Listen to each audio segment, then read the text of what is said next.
Hey, it's Matt Malone, and we haven't done an interview quite like this in quite some time because obviously a majority of our interviews happen when we're at music festivals in Chicago or over at Faster Horses over in Brooklyn, Michigan. So this is kind of a special treat, and I'm thrilled to be able to introduce and to be able to interview Chris Kroeze for a couple different reasons. One, because obviously you've had some national spotlight with doing The Voice, and we won't dwell too much on that side of the career because I'm sure you get pounded with questions about that stuff, right? Yeah, it's all good though. Good. And then on the other side of it is I'm actually from your hometown, which I didn't throw this in when I was doing the interview request, but Crazy. my grandparents actually live in Hillsdale, Wow. which nobody knows where Hillsdale is other than you if you're from here or from that area. Hillsdale is 3 miles that way. It is, yep.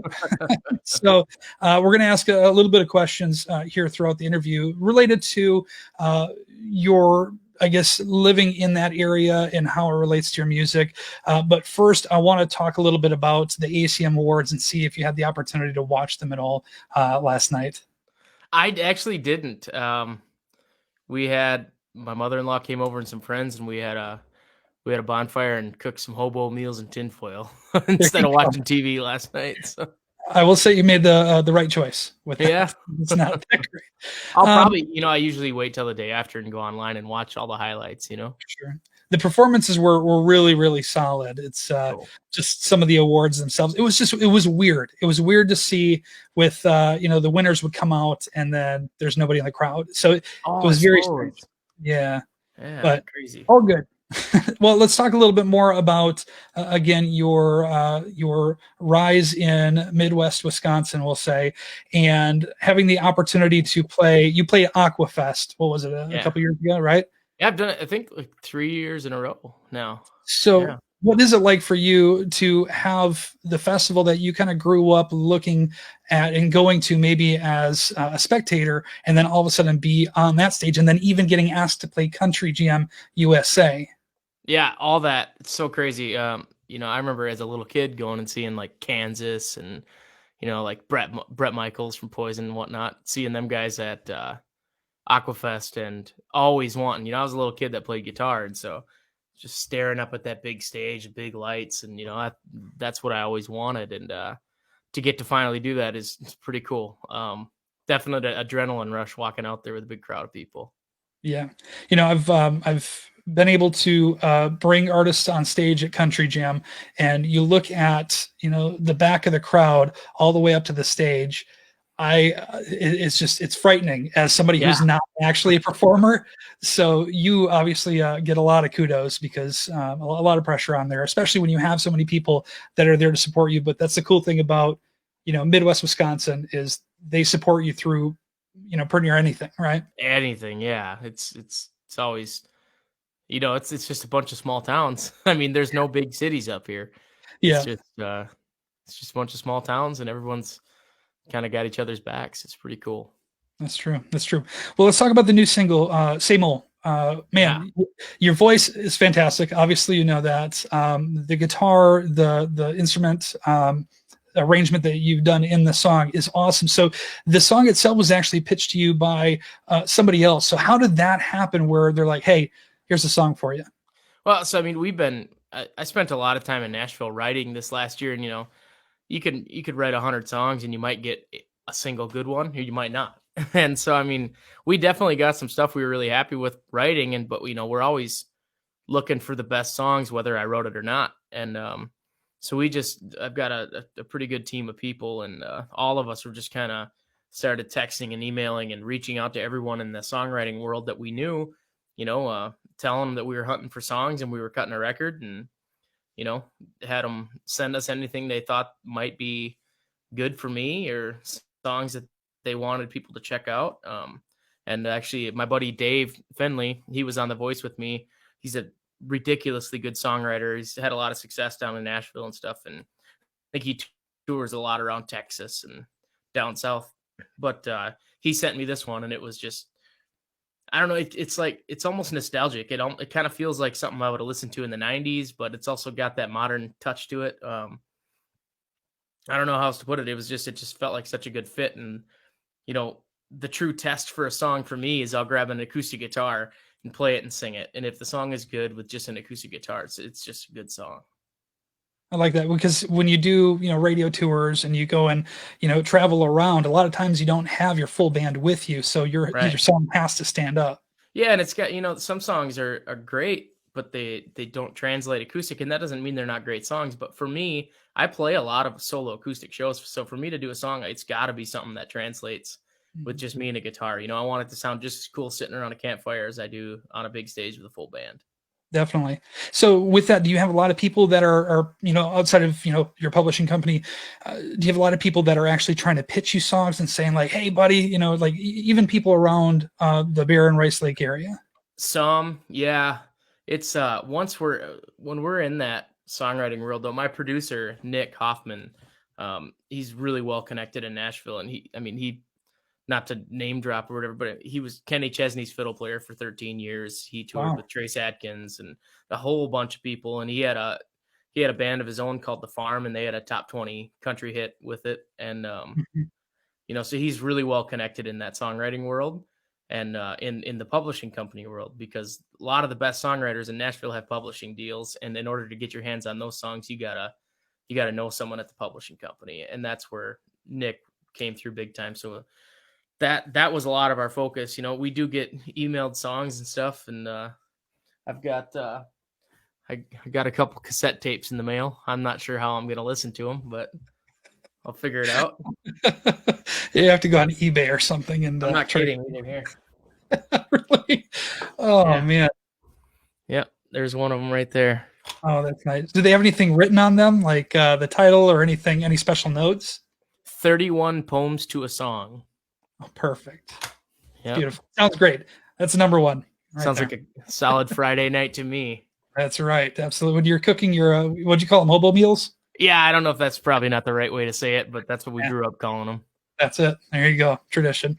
Well, let's go through and talk a little bit more about, again, that song side of things, because again, you have these songs coming to you in the mail. You have these songs that, again, are not written by you, but you might feel that attachment with them. Is there a certain criteria that you feel, besides the translating through acoustic, that you say, you know what, it has to hit here in order for me to be able to bring it in and call it my song? Uh, I mean, I'm trying to think of a way to explain it to people who aren't musicians. Say you're driving your car, listening to the radio, whether it's country or not. You hear a song and the story in it might speak to you or hit you, like you have a connection with that. Mhm. So I mean, if I'm going to record a song and play it and put my name on it, it's got to be something I believe in, and maybe have felt or can connect with and relate to. Obviously there's something special about recording your own songs, and I got to do that on some of the songs on this record. They're not out yet, but yeah, I mean, to pick a song, yeah, it's got to be like the storyline's got to be something I can relate to and connect with. On top of a lot of other things, it's somewhat interesting melody, fun. Up, depends on. There's a lot of different areas. Sure. Well, I've got a couple song titles for you. I'm going to throw them to you, okay? Perfect. And you let me know if it sparks any inspiration or anything like that for All you, right. okay? Yeah. All right. Highway 8 Mile, right? Highway 8 Mile. Because it's 8 miles from Barron to Rice Lake as well. So if you want to go do anything in a bigger town, all right, Yeah. we'll go from there. How about That's Not a Hardee's Anymore? All right. That's All right, not a Subway. Hardee's anymore. Subway, right? Yeah, it is. Slow Down on a Quick Trip. Slow down on All a right, quick trip. I like that. there you go. Or The Rock Has Rolled. And that one's a little bit deeper, because the McDonald's in Rice Lake used to have that rock and roll memorabilia theme for the Yes. checkerboard. Yeah. And But the not old anymore. moon man sitting at the Moon Man. piano. Yeah. Yep, exactly. So, take it for what you will. If you find any inspiration there, that's all for you. All right. Awesome. All Appreciate right. it. Well, let's talk a little bit more about the actual song as well. And how are you going to measure success from your first single that you're really pushing towards country radio? So, what does that look like for you? It's tough. It's a brand new game for me. I've never done anything like this. Actually trying to pitch it to a bunch of radio stations and trying to get some people to hear it and play it. It's totally new territory. So, I mean, right now we've got a handful of stations that play my music and stuff, which is phenomenal. And hopefully we just keep growing that. I don't really necessarily have any concrete goals or things that I'm like this has to happen with this. It's just kind of we're just trying to grow everything. Trying to see what we can do. Yeah. I don't know what's realistic or what's possible, but hey, we're gonna try. Yeah, you might as well. You got a great platform already. A couple of radio stations. I shout out to Alex at Yeah, Wax 104. He's a good dude. He's a good dude. he has been so good to us. He's so Yeah, nice. he really is. Well, just wait a little bit. No, I'm just kidding. Yeah. He's really good. Okay, so we talk about the connections side of things as well. We talked about the fiddle player from the farm, which I guess I knew the name, but I never connected the dots there. So I'm glad that you did that. But Yeah. it's like a relationship based industry as well. How do you set yourself apart in that way for creating those long lasting relationships? Right. Yeah. I mean, it's a lot about who you know. Unfortunately, for me, I'm a kid that grew up in Barron, Wisconsin, not super connected to the music industry, but I've just been hammering at it a long time, and started meeting some of the right people and becoming friends with them and working with them, and there's got to be for this music stuff, like getting people to play your music. I mean, there's what's in it for them, hopefully they'll hear your story and like it, and wanna create something there. Yeah. Well, and let's talk a little bit more about that too, from the standpoint of, living in Barron. You've got a family that's planted there. And I know you've been asked this probably 1,000 times too, but is there any potential of you transplanting then down to Nashville and trying to pursue it a little bit more that way? Or are you pretty well set? I I'm not gonna move. I can get down to Nashville, and I can drive to Minneapolis in 2 hours and hop on a flight, and it's a 6 hour trip with a flight to Nashville, Mhm. um, and so that doesn't bother me at all. I can get there in a heartbeat. So Sure. I don't think I need to be there all the time. There's 150,000 guys exactly like me in town, so it's it's tough to make a living playing music down there, which might surprise Yeah. people, but it's tough. And up here that you can do it. The stereotype for Nashville is the 10-year town. It takes 10 years Yeah. for you to be able to get a deal, we'll say, to be able to make it. So with that, having a family and touring, how has that been for your wife and for the kids while you're out? Because you've done numerous trips overseas, even. Yeah. Yeah, luckily for me, usually the super busy time is summer. My wife works for the school in town, so she's off all summer, and so they can come and travel with me and whatnot. They don't always, but there's a flip side to that too. In the winter months, I'm a lot slower, and I've got a 3-year-old son who I get to have more time with than most dads probably get to have with their kids. So there's a give and take. I'm really busy certain times of the year, and then there's other times of the year when I get to just be home. It's pretty cool. What about the new album, the new project? We'll say, is it going to be an EP? Are you looking at doing Yeah, the full? Okay. it's So an what can you EP. tell? Yes, 6 songs. Um, the session was, I mean, we did 3 days in Nashville and did the whole thing. It was some of the best players. I mean, the guitar player. Um, we were listening to him. I'm just like, man, he just sounds like the radio, like all the stuff he's playing. They're like, well, they looked up the charts and they're like, well, he's on 18 of the top 20 hits right now. So that's why he sounds like the radio, because he is the radio. Yeah. So we had, I mean, some of the top guys, and the girl that played bass on all this stuff, her name is Rachel Loy. I mean, unbelievable. Just some of the best musicians in town, and Nick produced it, and we were at the Sound Emporium studio, which has a really cool history. When you walk into the control room, right before the control room for Studio A was where we recorded. They've got all these sign-in books on shelves, and like dated back to like the 60s, and you've got Johnny Cash and Willie Nelson and Merle Haggard and Hank Jr. I mean, Randy Travis, all these just massive stars. There's a lot of stuff that's been recorded in those rooms. I mean, Alison Krauss and um, um, Union why can't I? Station, Robert Yeah, Plant. Robert Plant. I mean, Alison Krauss and Robert Plant recorded their first bluegrass album there in that room, you know? So, I mean, there's some cool energy in those walls. So That's it's just awesome. kind of some, I don't know how else to explain it. My wife got to come down and watch it all happen, and she was just mind blown because she didn't realize how fast it was. I mean, we Mhm. showed these guys a crappy acoustic demo of a song, and they chart it out in 2 minutes, and they go in there and they just kind of know what to do. It's just that's what they do. That's amazing. And then the finished product. So from start to finish, then once the songs are, recorded from, an arrangement standpoint, vocals to where you actually get the finish, mastered product, how long is that process? Probably about 2 weeks.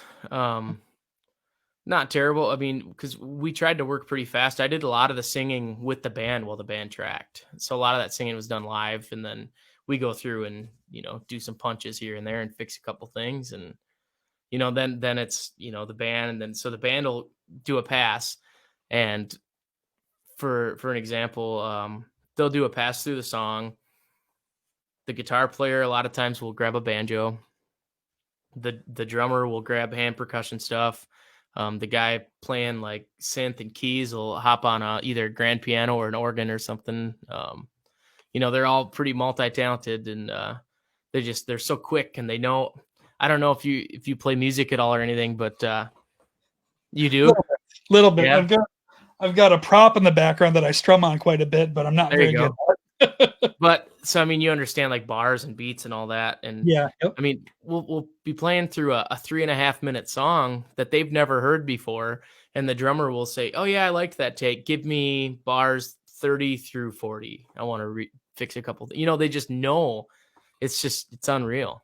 You don't know if you should go home and practice or just hang it up when you get out of Right. there. How do you like for somebody who is, very, very, we'll say new to doing music, and they're like, oh, I can play a G chord and I can play a C, not Yeah, understanding bars and that full standpoint, then I wonder how they, dumb it down or make it more elementary for yeah, them to try to help work it out. I don't know. yeah. I'm not sure. That's crazy.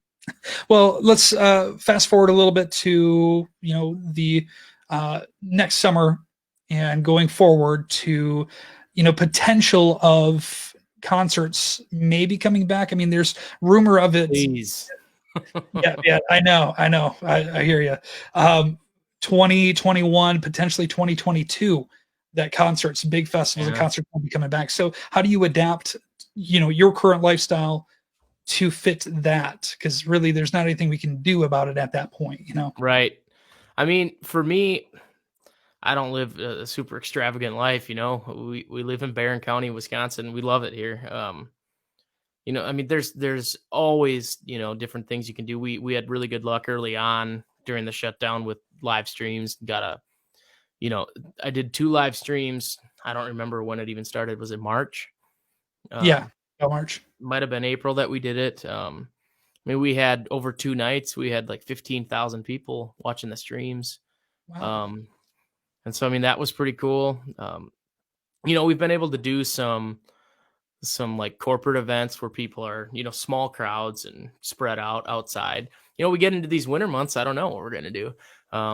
But there's always a way, you just have to adjust and keep doing what you can do. And I mean, it might be taking trips down to Nashville to write, Mhm. as long as we're moving in the right direction. Shows would be ideal. Festivals and big theaters would be ideal. But if that can't happen, then we'll figure something else out. Yeah. Till then, it's the same old same, right? Yeah, exactly. Well, again, same old is the new song from Chris Kroeze, and like I said, it's a fantastic song. It's available on all platforms. When? September 25th, Excellent. 2020. So What? that's next week already. Yeah, man. Are you going to do anything special for that? I mean, have a steak on the grill or something? And it's something Yeah, to I'll kind of probably pay have to do that. Yeah. Maybe I I'll like go fishing.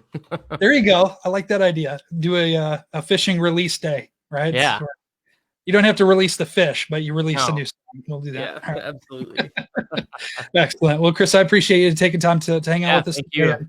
Yeah, you're very, very welcome. And again, we're going to be able to have that song fresh picked Saturdays at 6 with 20 in a row. Awesome. 97.5 Hawaii Country. We got you, buddy. We got you.